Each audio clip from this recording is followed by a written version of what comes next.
Hello guys and welcome to the new episode of Technology is Not Evil. So today's meeting will be held in English, small surprise for you.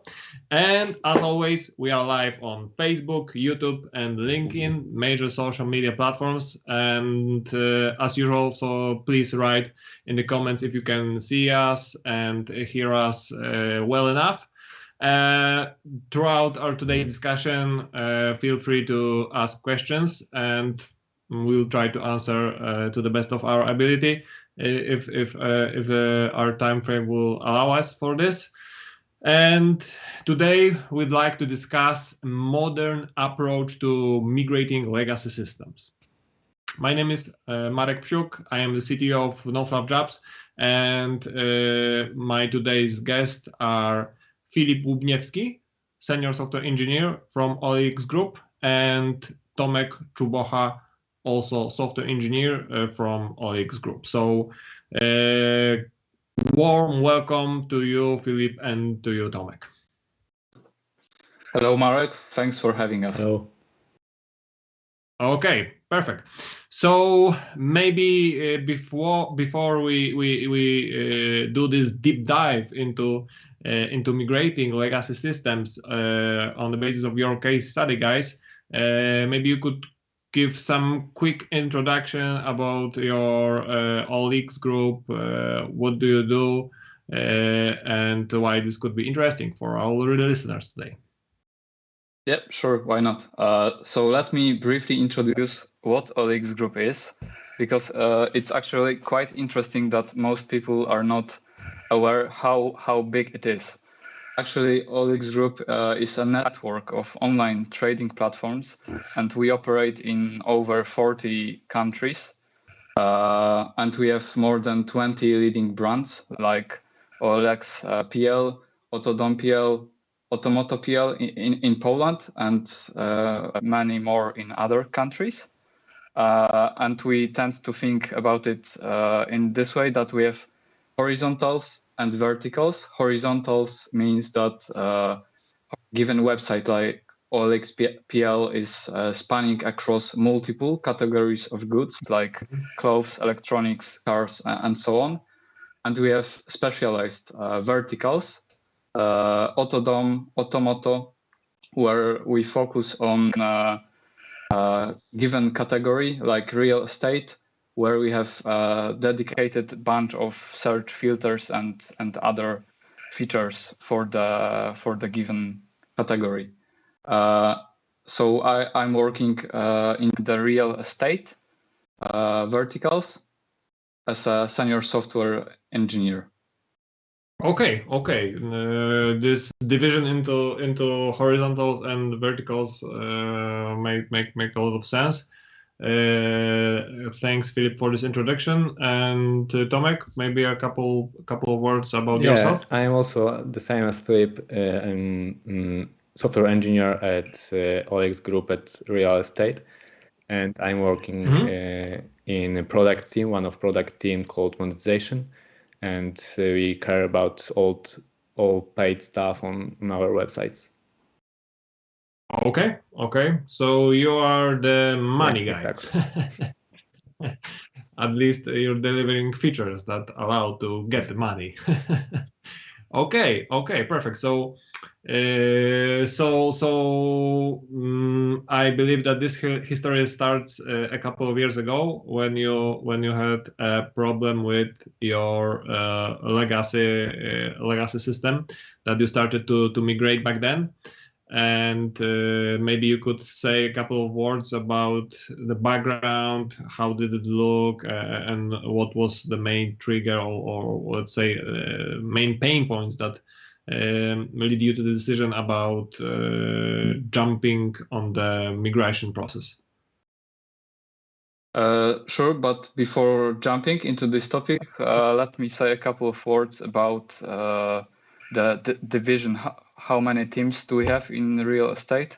Okay. And how we split them, because it also has direct impact on how we deal with the legacy system and with the coupling it into smaller services.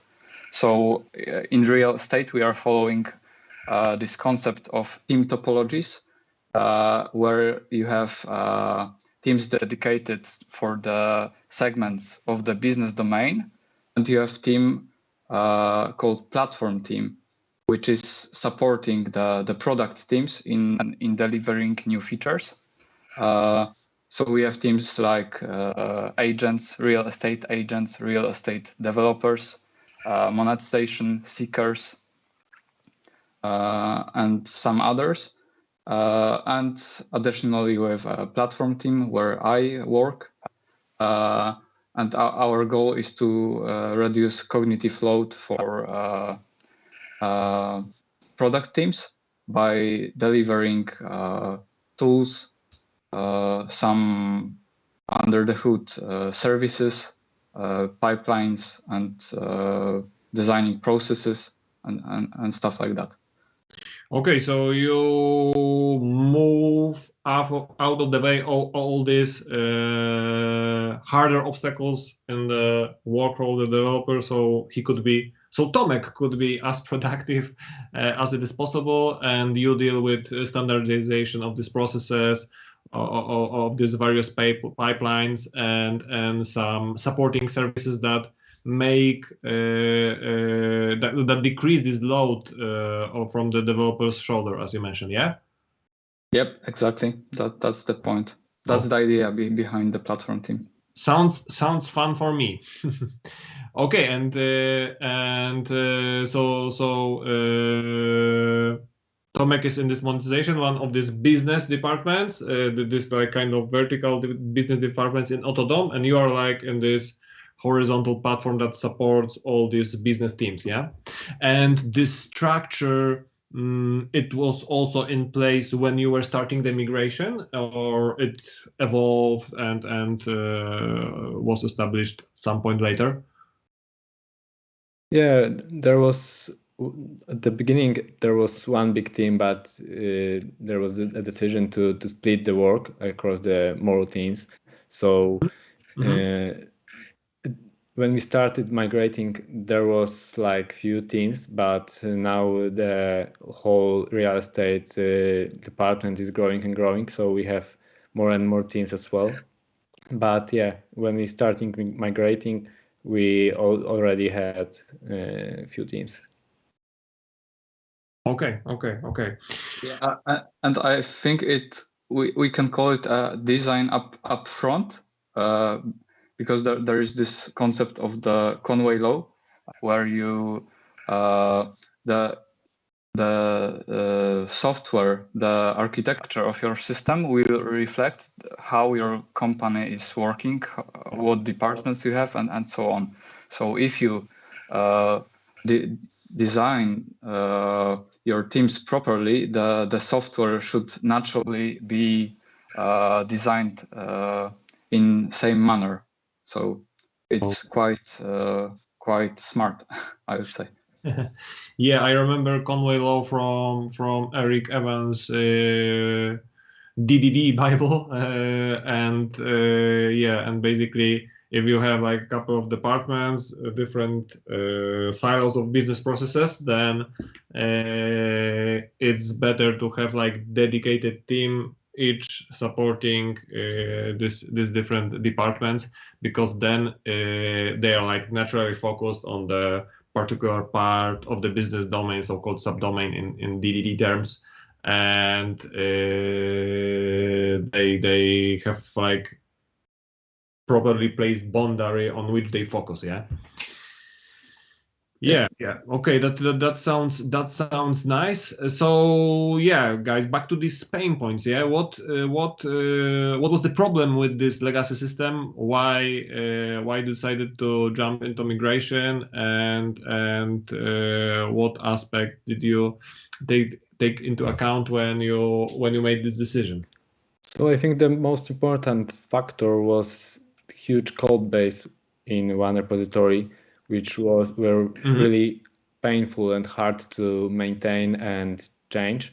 So business always wants to have new features and so on. So this is the very important here. and we decided to split it to more services to have these features be implemented at all. Okay, and the rough architecture of the initial system version, what language was involved, and what was on the back end, what was on the front end, maybe what persistence solution did you use back then? If you could say a couple of words about this. Yeah, of course. So the primary language was PHP, and this was just huge monolith. And the persistence system was SQL database. Okay. And even frontend was served directly by this PHP code, so it was really painful to change frontend as well. Okay, so like frontend and backend was served by this monolithic PHP code base, which was then connected to some SQL database, yeah, like Postgres, MySQL. MySQL to be specific, yeah. Yeah. Okay. So like kind of standard solution. So all the code was like in one big Git repo or something like this. Unfortunately, yes. Okay. Yeah. So the first pain point was that adding new feature was really time consuming, and simply you could not keep up with the demands of business. Any other potential problems that you spot back then? So with such a huge code base, the PHP version was a problem because we couldn't move forward as easy as possible. So, for example, security concerns and stuff like this was a big problem as well. Okay. So security. You were not able to keep up with the demands of the security requirements with this older technology. So that's some second pain point. I believe that as the time progressed, maybe it could be hard to find proper developers with the PHP specialization. Was it the case? Yeah, you're right, because PHP is not as sexy as other languages like Go or Python or something like this. People are a little bit scared and don't want to work with such old technology. But yeah, PHP is getting better and better. That's true. But still, the demand for work with this language is significantly lower. Okay. Yeah, so I would say that another factor for starting the migration was increasing number of incidents, and for sure that was also an important factor for business and technical people. Yeah, okay, so there were some serious problems, and the migration was inevitable. So yeah, I mean, probably you started, you stood in the front of the drawing board and try to come up with some architecture that would be then in place after the migration is done. So maybe if you could say a couple of words of the technological choices that you made, in what direction this migration should move, and what were the rough assumptions. Yeah. So in my case, in monetization team, we decided to use serverless approach because it fits well in our case. So the new service which we wrote is a purely serverless solution. So we are using Lambdas on AWS, and we decided to use Go language, and it went well, I can say, because we extracted some big part from this monolith, and yeah, and we're happy with that. Okay, and what about persistence? Did your new serverless solutions, different services, did they connect to this old MySQL database, or there was something entirely different there? We use new persistent system for this new service, and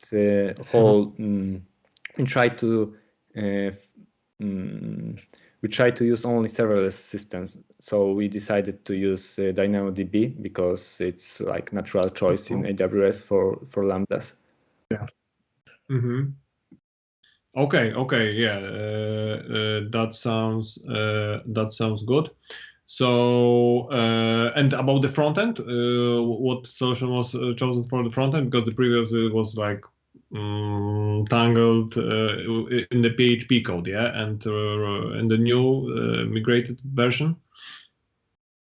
So I can jump in. That new front-end platform was created. It's based on Next.js, and partially it's also server-side rendering, and some pages are gradually moved from the old stack to the new stack, to the Next.js. Okay. So Next.js, serverless with Go, and DynamoDB as the persistent layer in the AWS cloud solution. So yeah, maybe a couple of words. How do you design the migration process? Yeah. It's not possible to rewrite everything and just switch to the new system. How did you maybe before you start the implementation, you probably should understand how the old system works to like put into your head the business logic that was already implemented there. So in order for you guys to know how to implement it in the new version of the system. So did you have to somehow discover it and document it and maybe divide into different services? Was something like that in place? Yeah, you're right. The extracting logic, the discovering logic from this spaghetti code is really painful. It's really hard. So we decided to don't do that, and we used event storming sessions with developers and business people to discover these business rules once again. So to have possibility to write these new services in the right way and to avoid copying some ugly hacks from this old code, because if code is really old, it's natural. So there are many hacks there, because that's how it goes. Yeah, so it would be probably a good idea just to copy paste the PHP code with translation to Go language. You have to understand the developer's perspective, what's implemented there, but also understand the requirements of from business in the given context, and then probably by reconciliation those two perspectives, you end up with some design for the new shiny implementation. Yeah, exactly. No, okay. That sounds good. And yeah, so previously you had a monolithic solution with probably not that good boundaries between modules and some contracts. And now when you were identifying these new different services, then probably you had to introduce some contracts of communication between these services, and probably also communication between monolith and these services. So was also event storming helpful here, or did you do it like in an entire different way? I think event storming was quite helpful. We had a couple of event storming sessions. Not all of them were successful, but every time we learned something new. about designing the contracts, I don't think event storming was very helpful here.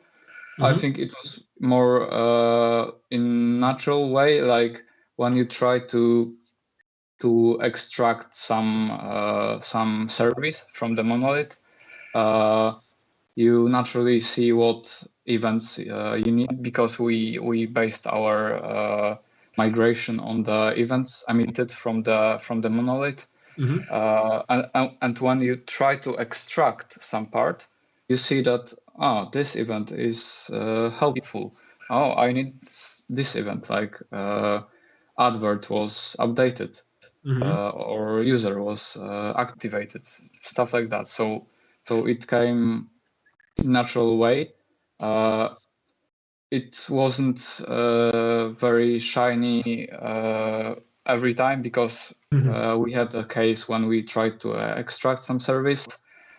It took a long time, a couple of months, and finally we didn't finish extracting this service to the new one, serverless one.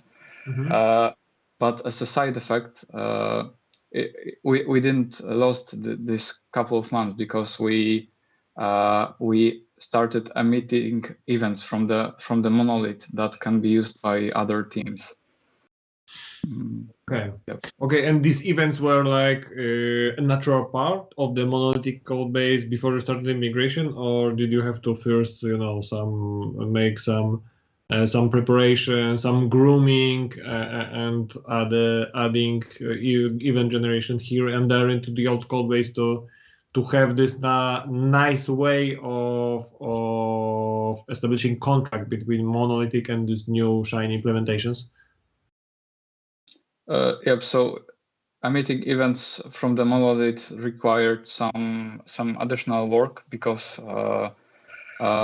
it's also not so easy. That there are some tricks, like when you want to publish an event during the database transaction, it can be tricky, because the transaction can fail, and in the meantime the event can be sent, or the other way around.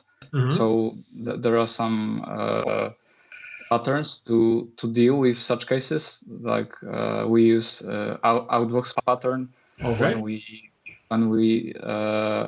we save the event that we would like to send in scope of the database transaction in other database table, and we process those events asynchronously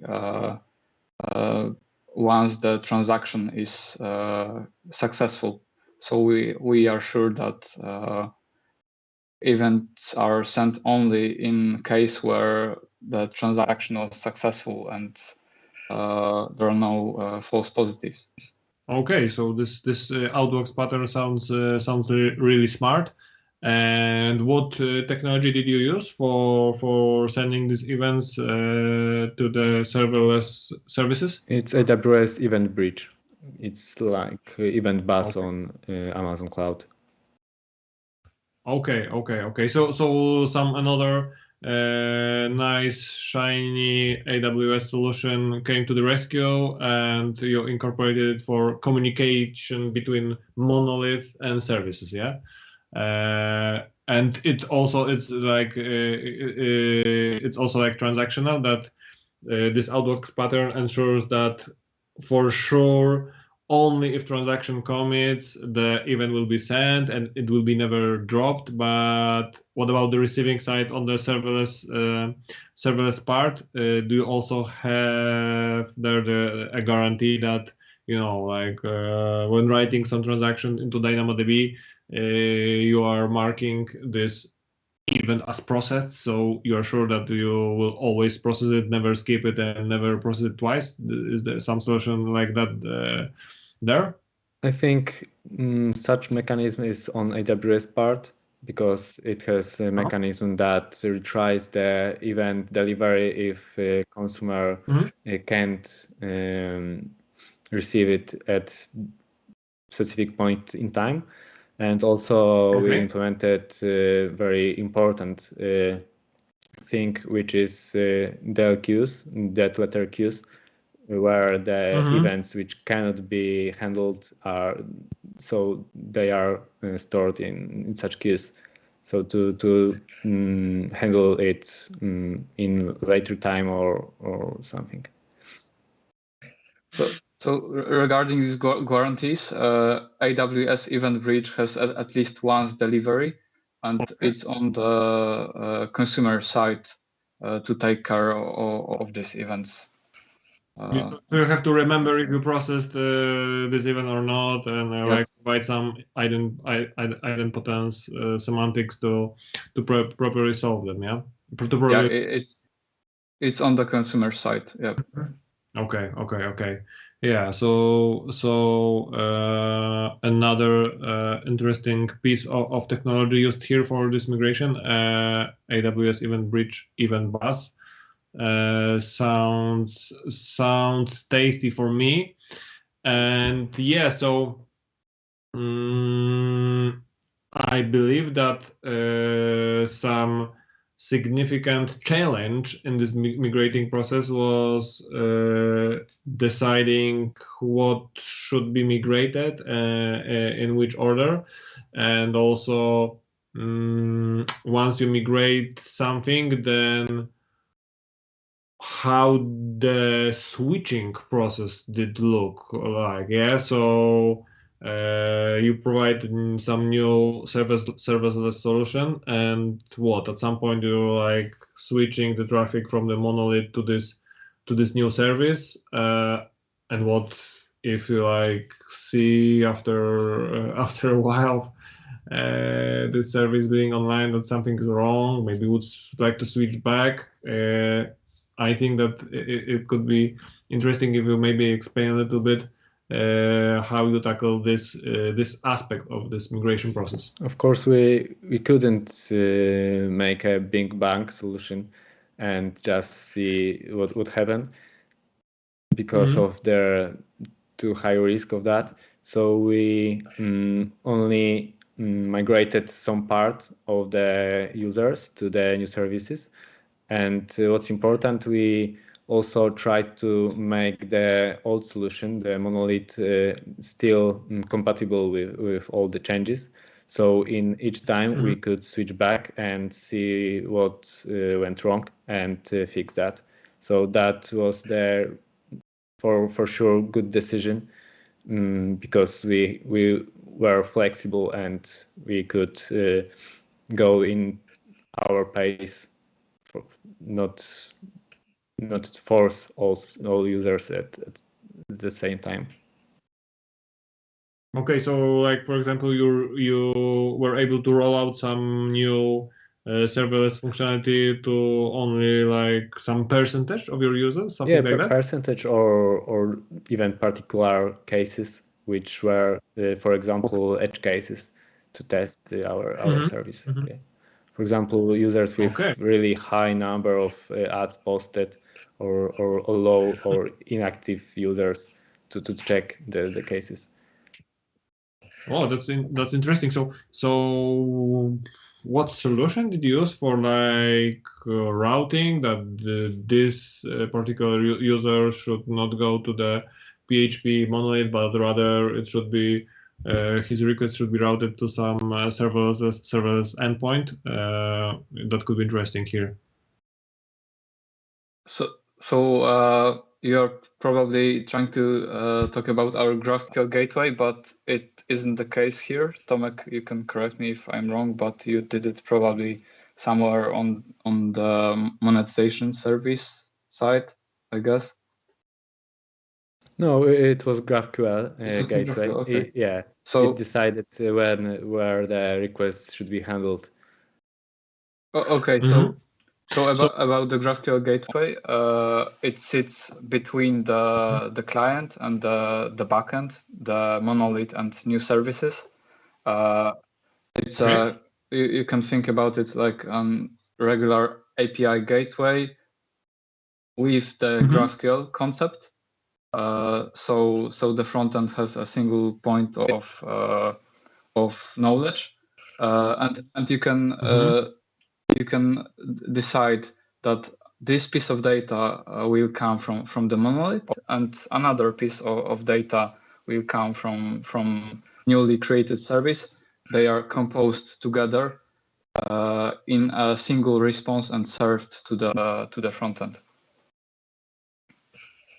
Wow! So this gateway, this GraphQL Gateway, is able to like compose a response to the client, because you have to rewrite the client. You mentioned that you use Next.js for the as the client technology, and this client makes a request to this GraphQL Gateway, yeah. And for example, GraphQL triggers 2 new requests, one to the monolith and the second one to some new service of Tomek's implementation, combines the responses and sends back response to the client, yeah? That's right. Okay. But also, Okay. I think quite important that GraphQL makes us possible to have one API to 2 types of our clients, because we have also mobile applications, so both can use one API and just fetch the data they really need, not use all the data. Okay. And so this is why you used like GraphQL specifically, and like not a regular REST based API gateway? That was the reason. That's the reason why GraphQL came to be, why they developed GraphQL, because it's solving a problem of over and under fetching that Facebook had in the past when migrating their legacy application.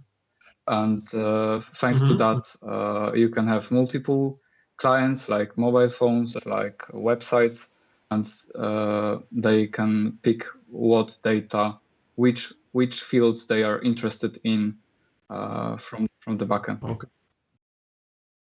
Okay. So basically, when the client makes a request to the GraphQL Gateway, it like specifies in what fields this client is interested in, or basically GraphQL like kind of identifies that this is a mobile client, and I know that he needs this field, that field, and the other field.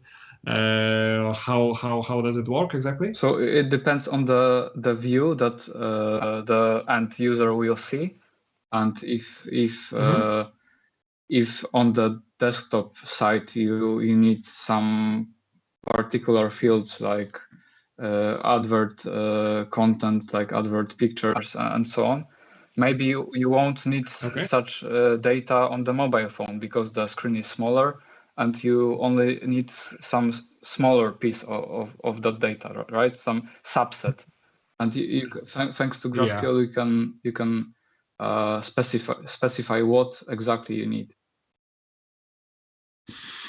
Okay, yeah. So that sounds really interesting. And going back to the initial question in this context, so when you decide that you want to expose some users, for example, percentage of users to given new functionality implemented in serverless in AWS Lambdas, you simply reconfigure this GraphQL Gateway on the fly that it's starting to route this request to the Lambdas. Exactly. Yeah? Okay. And this GraphQL, it's like some service of AWS, or it's some custom solution that you like deployed on some EC2 AWS boxes? No, we analyzed AWS has some solution for as GraphQL, but we analyzed both like standalone solution on self-hosted and AWS, and we decided to use self-hosted GraphQL.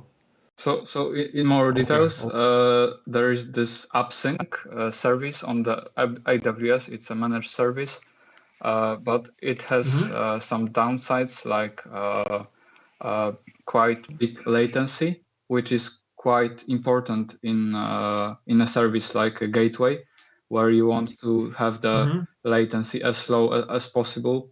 So we have our custom solution. Okay, to properly keep the latency on the sufficient low level, yeah? That's one of the reasons, yeah. But I wanted to mention that this gateway doesn't have only advantages, because using that we introduce new level to failures, which are the communication by HTTP protocol, because now monolith and new services need to communicate via network and use the same contract to communicate, right? Because in monolith, all the communication was in memory by just calling the methods, and now we need to send the requests, and that was a problem. Okay, so good, or maybe not so good, but kind of well-known disadvantages of microservices, yeah? When you switch from monolithic to some distributed solution, like for example microservices, then all these fallacies of distributed computing and remote network calls start to bite you a little bit in the ankles, so you have to account for this and take it to your heart in the context of resilience. Yeah, but I think we managed to solve this problem in some way, for at least. Okay.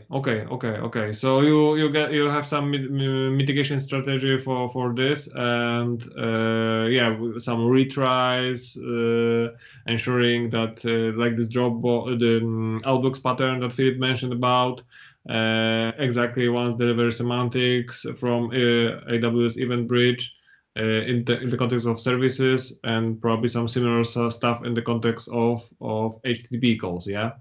Yeah, it's also quite interesting how we managed to solve the issue with the contracts, because we were working together with Tomek for a couple of weeks on an idea how to test the integration of the Graphql Gateway and the PHP monolith. And we came up with quite, I think, innovative approach of adding to the idea of contract testing some modern tools. That's why we named this talk modern approach to legacy systems, because we are using quite modern tools. So to be more specific, there is another problem with monolith, that very often you don't have precisely specified the API, what responses and what requests are accepted, especially in PHP, where in many endpoints we have not well designed API, where you have fields inserted into array, and you cannot never be sure what you can receive from such endpoint. And here comes one of the tools that we are using. I think we can recommend it. It's called Optic, that intercepts the requests and responses that are hitting the monolith, and they are recording them, and they generate open API specification on live organism, right? Okay. So So it's kind of like smart sniffer that intercepts your communication and then tries to figure out the patterns in these messages and inference the API from this, yeah? Yeah, and having such OpenAI specification lead you to many more benefits. For example, it's based for our contract testing. Okay, so Optic was the tool for like discovering this communication API with the monolith, so you could kind of document it and write some contract test upon it to verify that this communication between Graphql Gateway and monolith would work fine. Yeah. Yes, correct. Yep. Okay. Yeah, that's quite interesting. Okay, we got some question for one of our listeners, Michał, and his question is GraphQL good for small projects? Michał is asking from Facebook. What do you think, guys? Does it make sense, like in some small systems, small projects, to burden yourself with GraphQL, or just stick with REST and get rolling? So we can come back again to the roots why GraphQL came to be, why they invented GraphQL. If you have multiple consumers that will have different needs, like mobile phone and desktop app, maybe it's a good way to go. But if I would say that if it's one person project where you can expose dedicated endpoints, REST API endpoints, it will be for sure much faster. Okay, but then you would have like one set of endpoints for the mobile client, another set of endpoints for the web client, so you could properly tailor these responses and request protocols to be in line with the demands of both channels. Or you skip the problem of over and under fetching.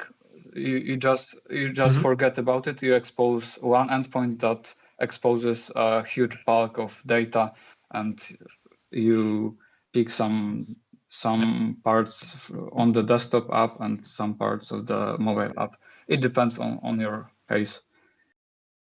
Okay, if it doesn't do that much of, if it's not that much of a problem, then you just chill out and send whatever is needed in both channels. At one of them, something would be simply ignored. Yeah, I would say if you don't have millions of users and millions of requests as we have at Autodom and other sites, I would say it can be over engineering to introduce GraphQL. Okay. So the response from Michał is don't reach for GraphQL too soon, because it makes sense only at some level of complexity of your client channels and at some level of your traffic load. You can stick with REST at the beginning, and once you see that the complexity grows, then introduce GraphQL to get you out of this pickle. Yeah. Okay, so back to this contract testing that you mentioned. So you've used Optic for identification of how to interact with the monolith, and then this contract testing, it was written in some specific technology, or how do you manage this test? Yeah, we used another tool called Pact, which generates such a contract just from a unit test, which confirm that this contract can be properly handled, and then this generated contract is compared with Open API specification, and it's automatic and it's very, very fast. So there isn't huge delay in deployment or something. So we are happy with that solution. But once again, how it works? Because it calls in the scope of this test you have like some separate instance of the monolith on which these tests are invoked with this packed tool, or how it works? No. You define the mock response which you expect from the service, for example, from the monolith, and then you write unit test which confirms that you are able to handle that response, and then from that you have this contract generated. Okay, so thanks to having Optic, you really know what to expect from the monolith because you have all this recorded. It's not some artificial stuff from the documentation. They are requests and responses from the real world monolithic on the production, monolithic code base on the production. So that's solid.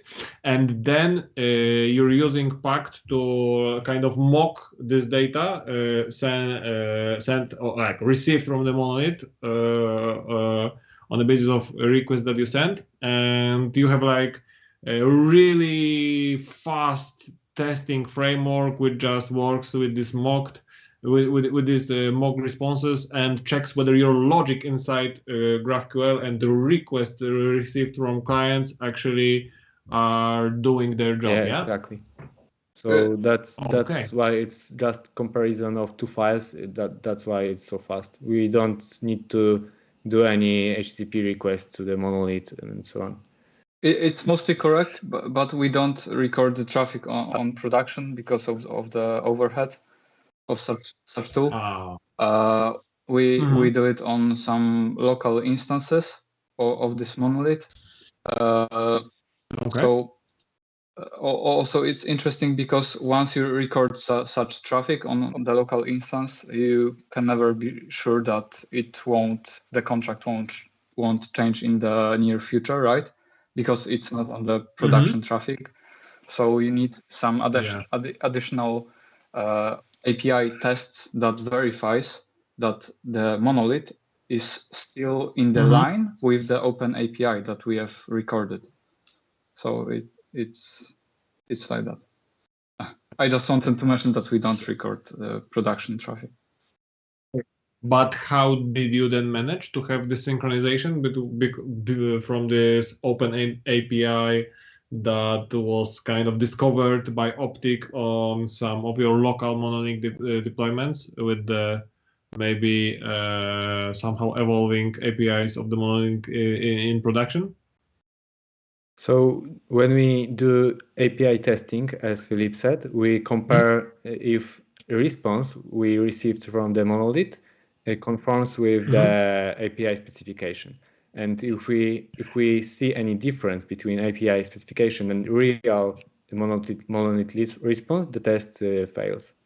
So this is our way to make it one-to-one API specification and real monolith response. So yeah, we need to additional tests for making sure that API specification is the same as real implementation inside monolith. Okay, but tests are not invoked on the production, so I believe that probably some additional synchronization there is needed. But yeah, maybe it's not that important in the whole grand scheme of things. So guys, yeah, that sounds like real solid and nice solutions for migration, having these events so events are not pushed through this GraphQL Gateway. Yeah, events are sent out to AWS Event Bridge, but all the REST communication between clients. So clients communicate with GraphQL. It communicates with monolith and serverless services, while we have some additional events sent out by monolith to communicate with the services. This is more or less the scope of this picture, yeah? Yes. Yeah, the events are emitted from the monolith, and they are emitted back to the monolith from the new services. Yeah, and also Okay. what's nice that the new services also can update the monolith state to have it updated. So the monolith also can consume the events which are published. Okay. So, There are yeah, two it's two-way ways. It's a communication. two-way. Okay. Yeah, that makes perfect sense. Okay, I think there are a couple of nice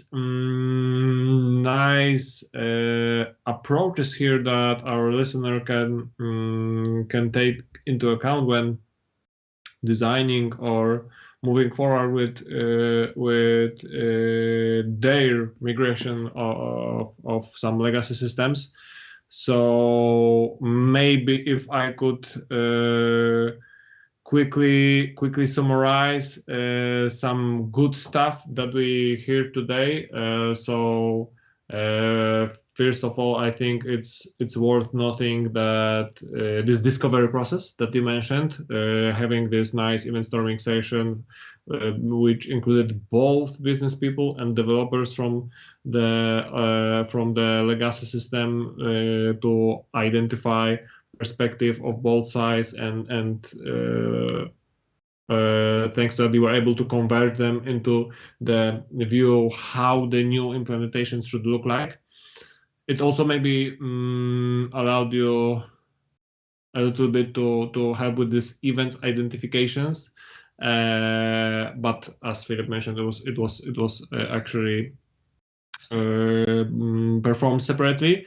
And once you have these events, you then simply reach for a right solution, AWS Event Bridge, which was the solid communication backbone back and forth between your monolith and new shiny serverless new shiny lambdas. So that's also interesting. And the Graphql Gateway here, very nice solution for having very good support of different client channels and avoiding overfetching and underfetching, as you Philip mentioned, but also allowing you very easily to switch back and forth between sending new traffic to from monolith instead of sending it to monolith to saving it to the new implementation for some percentage of users or user with some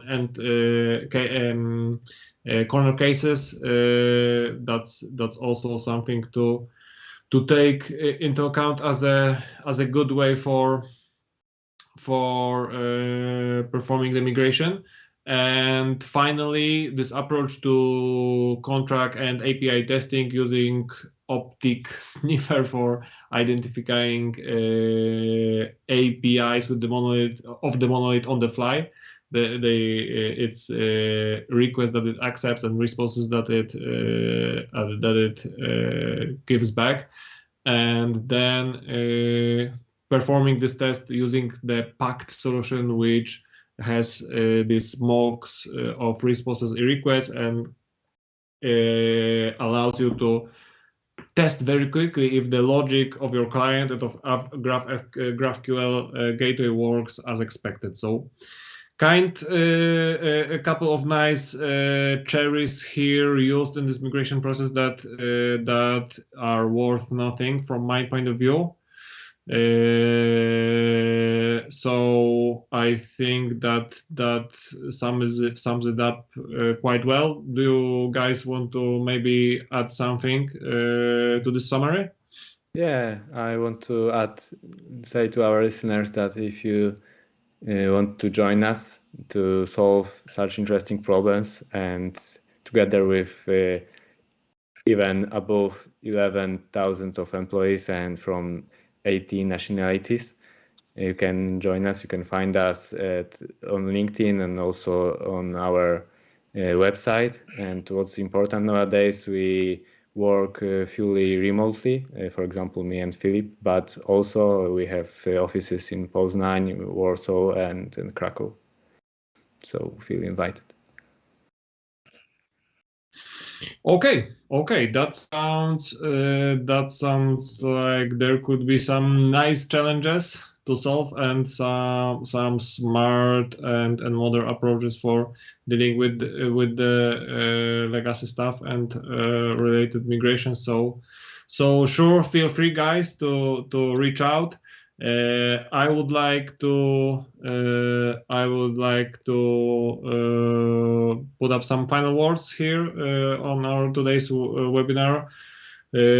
Time flight quickly, and we are slowly reaching the end. So thanks for listening, and I hope that you have nice time today. Of course, share your views in the comments. If you have some additional questions, feel free to post it on any of your favorite social media channels that we're on, and also be sure to check out some job offers of OLX Group on our No Fluff Jobs website. And yeah, see you on the next live. So thanks, Filip, and thanks, Tomek, for your time. It was awesome, and yeah, I also learned a couple of things how good migrations from legacy systems could be tackled. So thanks. Thank you very much. Thank you. Thanks for the invitation. Thanks, and have a nice day, everybody. Take care. Bye. Bye.